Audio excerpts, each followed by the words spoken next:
Hello guys, welcome to Abhinav classes. My name is Abhimanyu Kumar. I am faculty in physics.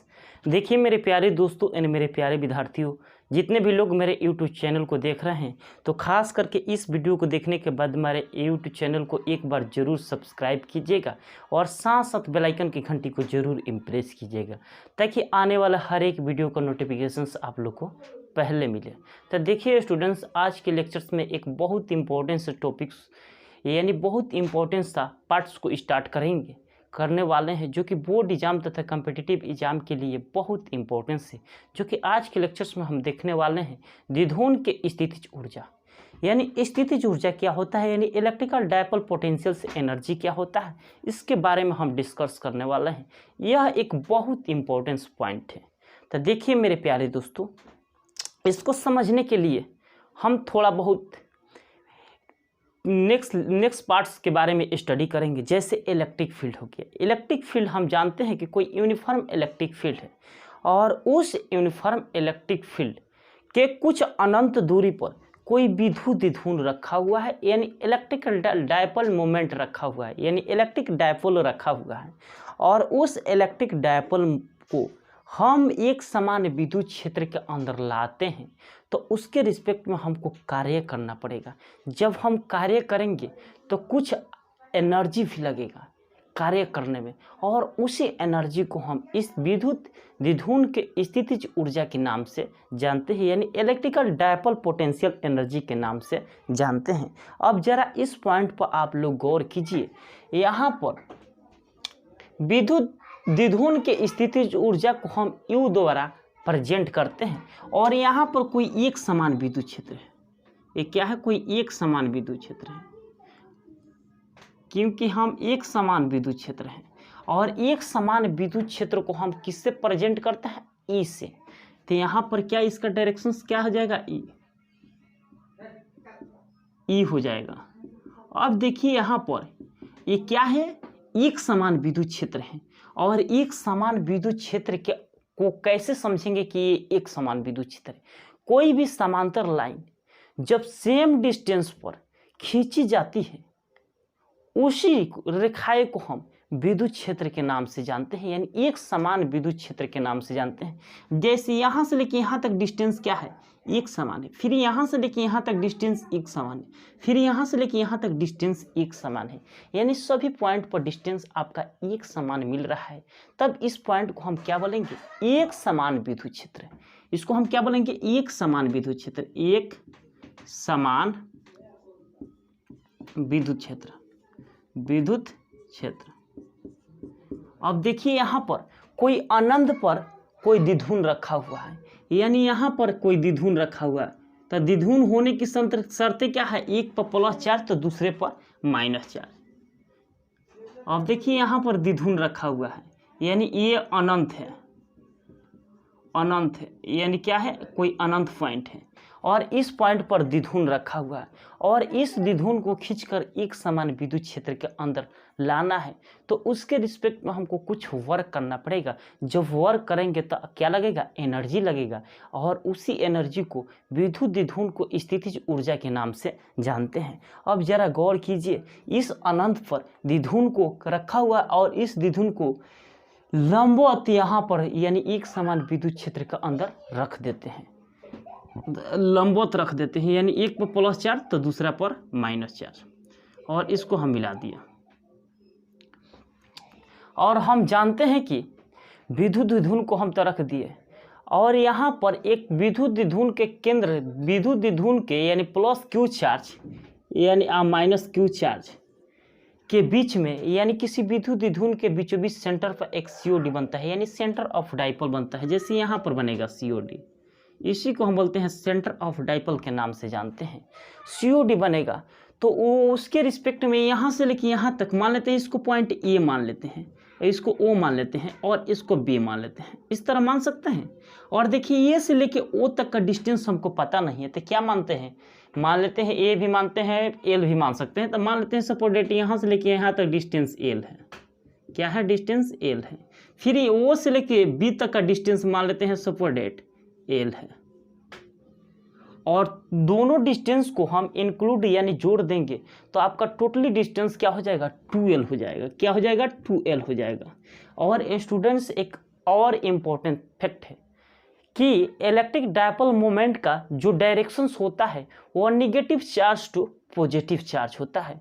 और देखिए यहाँ पर negative charge है और यहाँ पर पॉजिटिव चार्ज है, तो जो इलेक्ट्रिक डायपोल का जो डायरेक्शंस होगा negative charge to positive charge, negative charge इधर है और पॉजिटिव चार्ज इधर है, तो डायरेक्शंस किधर की तरफ होगा अपवर्ड यानी ऊपर की तरफ होगा, यानी इधर की तरफ होगा। और इधर की तरफ आवेश क्या है प्लस क्यू चार्ज है, तो यहाँ पर क्या लिखेंगे क्यू।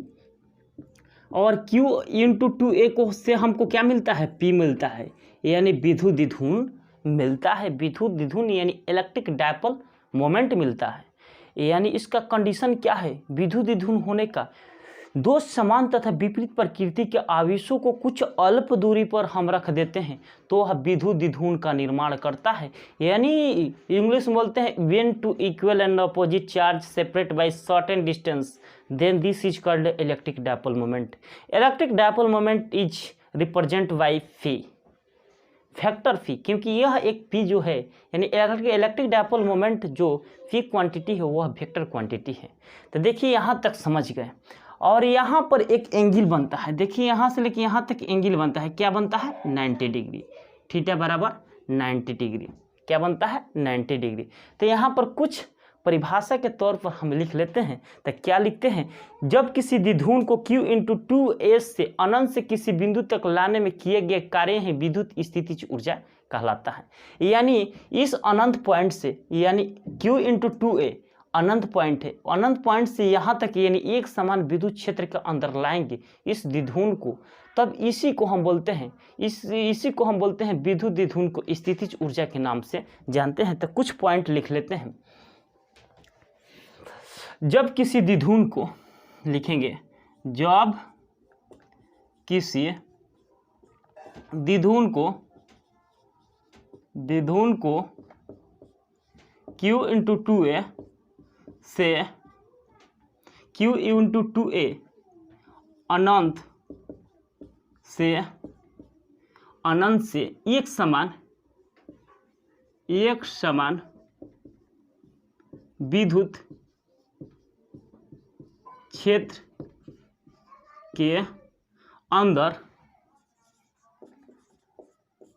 लाने में किया गया कार्य ही द्विध्रुव की स्थितिज ऊर्जा कहलाती हैं। अब देखिए यहाँ पर ये द्विध्रुव आपका कहाँ है, अनंत पॉइंट है, और इस अनंत पॉइंट से एक समान विद्युत क्षेत्र के अंदर लाएंगे तो उसके रिस्पेक्ट में हमको कुछ कार्य करना पड़ता है।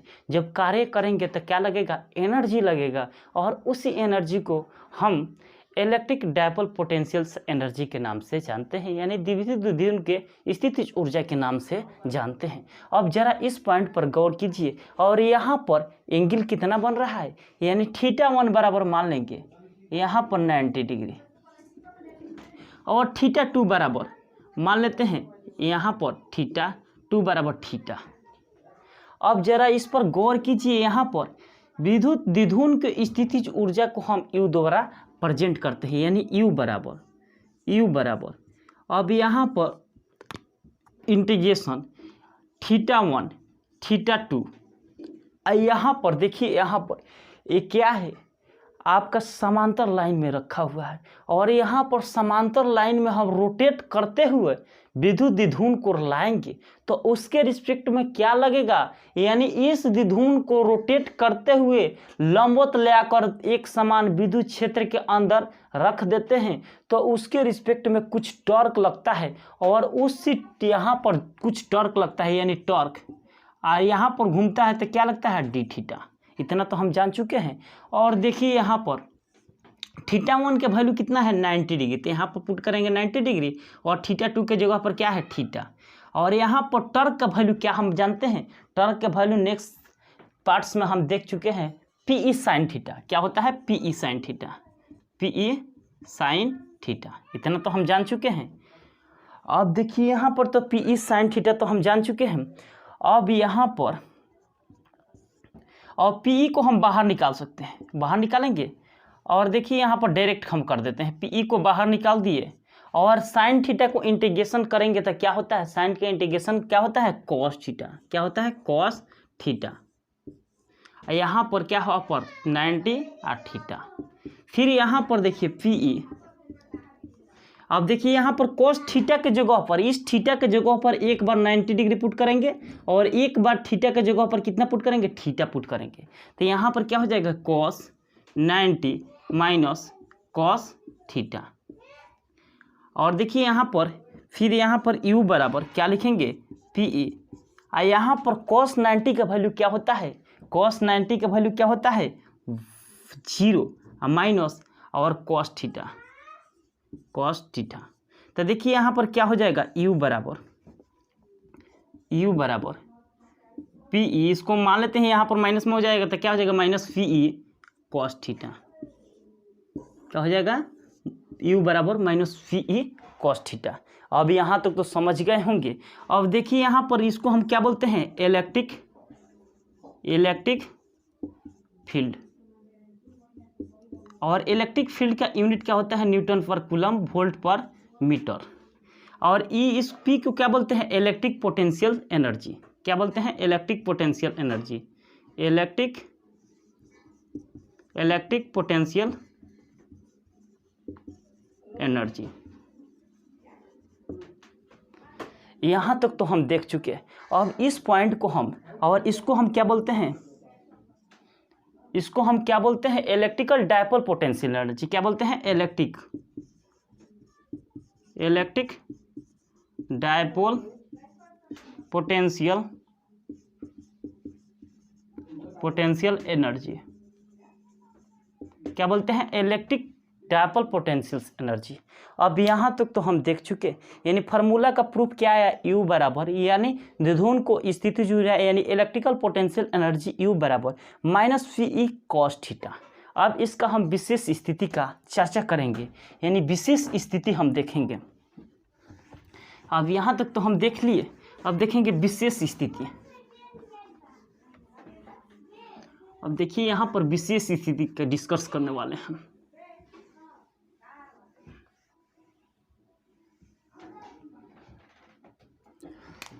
विशेष स्थिति,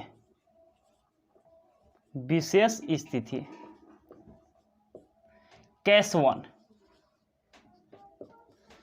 वन में हम क्या जानते हैं? देखिए यदि किसी द्विध्रुव को θ2 बराबर 0 डिग्री के साथ रोटेट कर देते हैं तो उसके रिस्पेक्ट में विद्युत द्विध्रुव के स्थितिज ऊर्जा की वैल्यू क्या होता है? अब यहाँ पर विशेष स्थिति में केस 1 करके क्या देखते हैं? द्विध्रुव को अनंत से किसी